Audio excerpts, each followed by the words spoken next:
The Children of the King by Max Lucado. A long time ago, in a land much like your own, there was a village, and in the village lived 5 orphans, a lonely family of fatherless children. They had banded together against the cold. One day, a king learned of their misfortune and decided to adopt them. He decreed that he would be their father and planned for them to come. All the people in the land thought it was odd that a king should adopt these children. He already had people to care for. Why does the king want them? The people would ask.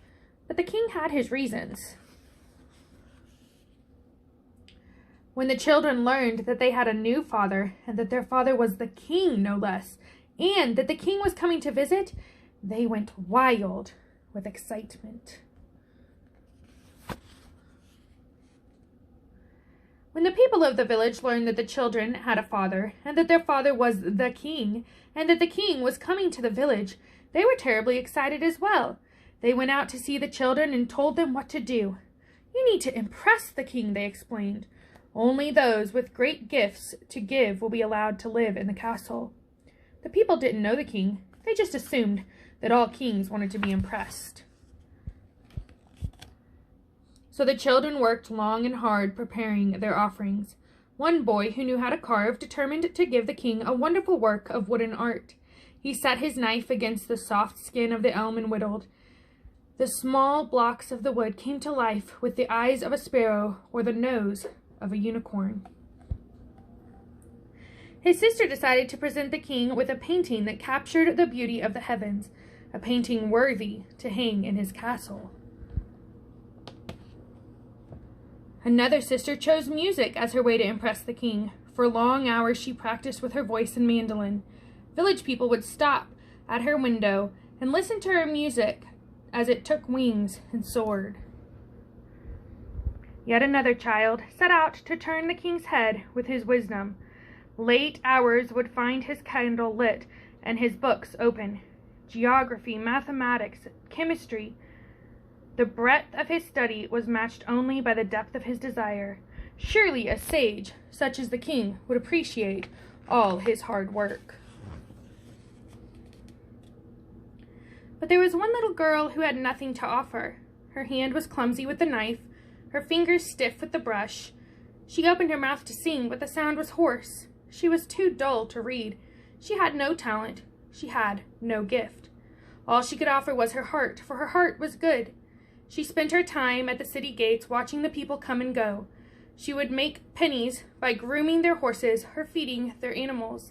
A stable girl she was, a stable girl with no stable. But she had a good heart. She knew the beggars by name. She took time to pet each dog. She welcomed home the travelers and greeted the strangers. "How was the journey?" she would ask. "Tell me what you learned on your visit. How is your husband? Do you enjoy your new work?" She was full of questions for people because her heart was big and she cared about the people. But since she had no talent and no gift, she grew anxious that the king would be angry. The villagers told her that the king would want a gift and that she would have to set her mind about the task of making one. So she took a small knife and went to her brother, the carver. "Could you teach me to carve?" she said. "Sorry," the young crafter responded without looking up. "I've much work to do, and I haven't time for you. The king is coming, you know." The girl put away her knife and picked up a brush. She went to her sister, the artist. She found her on a hill painting a sunset on canvas. "You paint so well," the girl who had no gift, but with a big heart, said this. "I know," the painter answered. "Could you share your gift with me?" "Not now," the sister responded with her eyes on the palette. "The king is coming, you know." The girl with no gift then remembered her other sister, the one with a song. "She will help me," she said. And when she arrived at her sister's house, she found a crowd of people waiting to listen to her sister sing. "Sister," she called, "Sister, I've come to learn and listen." But the sister couldn't hear. The noise of the applause was too loud. Heart heavy, the girl walked away and turned. Then she remembered her older brother. He took a book with small words and big letters, and she went to see him. I have nothing to offer the king, she said. Could you teach me to read so that I might show him my wisdom? The young sage-to-be didn't speak. He was lost in thought. The child with no gift spoke again. Could you help me? I have no talent. Go away, said the scholar, scarcely moving his eyes from the text. Can't you see that I'm preparing myself for the coming of the king? And so the girl went away sorrowfully, for she had nothing to give.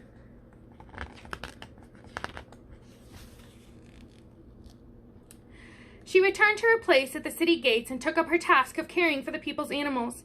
After some days, a man in merchant's clothes came to the small town. Can you feed my donkey? He said to the girl. The orphan jumped to her feet and looked into the brown face of the one who had traveled far. His skin was leathery from the sun, and his eyes were deep. A kind smile from beneath the beard warmed the girl. That I can, the girl answered, and eagerly took the animal to the trough. Trust him with me. When you return, he will be groomed and fed. Tell me, she said as the donkey drank, have you come to stay? For only a while, he said. Are you weary from your journey? That I am. Would you like to sit and rest? The girl motioned to the bench next to the wall.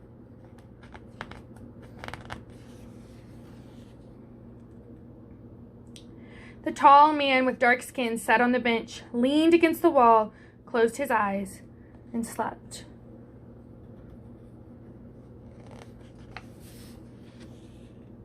After a few moments, he opened them and found the girl sitting at his feet, looking at his face.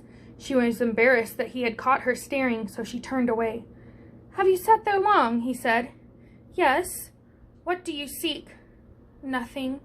You just seem to be a kind man with a peaceful heart. It's good to be near you. The man smiled and stroked his beard. You are a wise girl, he said. When I return, we will visit more. The man did return quite soon.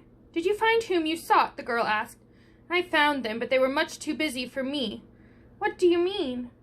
Those I came to see were too busy to see me. One was a woodsmith, rushing to complete a project. He told me to return tomorrow.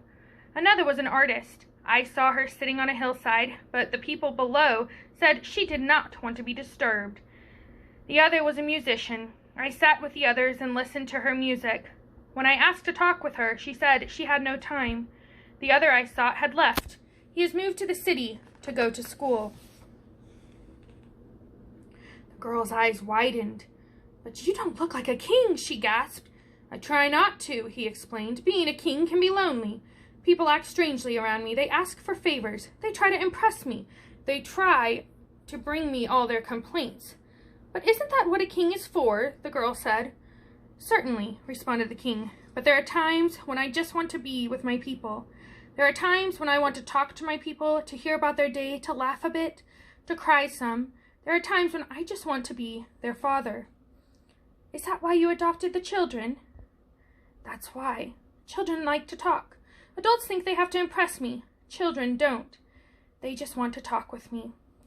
But my brothers and sisters were too busy. They were. But I'll come back. Maybe they'll have time another day.